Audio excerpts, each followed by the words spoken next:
আঞ্চলিক ও আন্তর্জাতিক ভূরাজনীতিতে নিজেদের অবস্থান সুসংহত করতে ঝটিকা সফরে এখন রাশিয়ায় আছেন ইরানের পররাষ্ট্রমন্ত্রী আব্বাস আরাকচি।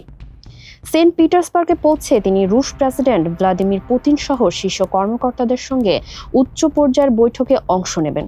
আরাকচি জানিয়েছেন, তেহরান ও মস্কোর মধ্যকার ঘনিষ্ঠ পরামর্শ প্রক্রিয়া অব্যাহত রাখাই এই সফরের মূল লক্ষ্য।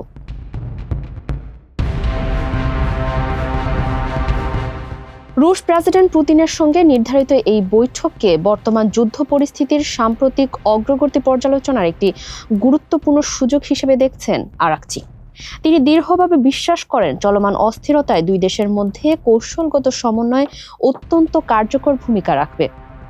গত 24 ঘন্টায় ইসলামাবাদ ও মাস্কট হয়ে সেন্ট পিটার্সবার্গে পৌঁছানো আরাকচির এই দৌড়ঝাঁপকে ইরানের বড় কোনো কূটনীতিক পরিকল্পনার অংশ হিসেবে দেখছেন বিশেষজ্ঞরা। মূলত আঞ্চলিক অংশীদারদের সঙ্গে সমন্বয় বাড়িয়ে নিজেদের উপস্থিতি আরও শক্তিশালী করার বার্তা দিচ্ছে ইরান।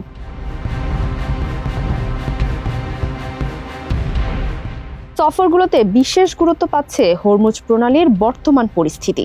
যুক্তরাষ্ট্রের নৌবাহিনী এই প্রণালীতে অবরোধের চেষ্টা চালালেও ইরান তা সরাসরি প্রত্যাখ্যান করেছে। আরাকচি স্পষ্ট হুঁশিয়ারি দিয়ে বলেছেন, এই প্রণালীর নিয়ন্ত্রণ ইরানের হাতেই রয়েছে। এর নিরাপদ পরিচালনার উপায় বের করতে আলোচনার বিকল্প নেই বলেও মন্তব্য করেন তিনি। ফারিহা আহমেদ, মানবকণ্ঠ।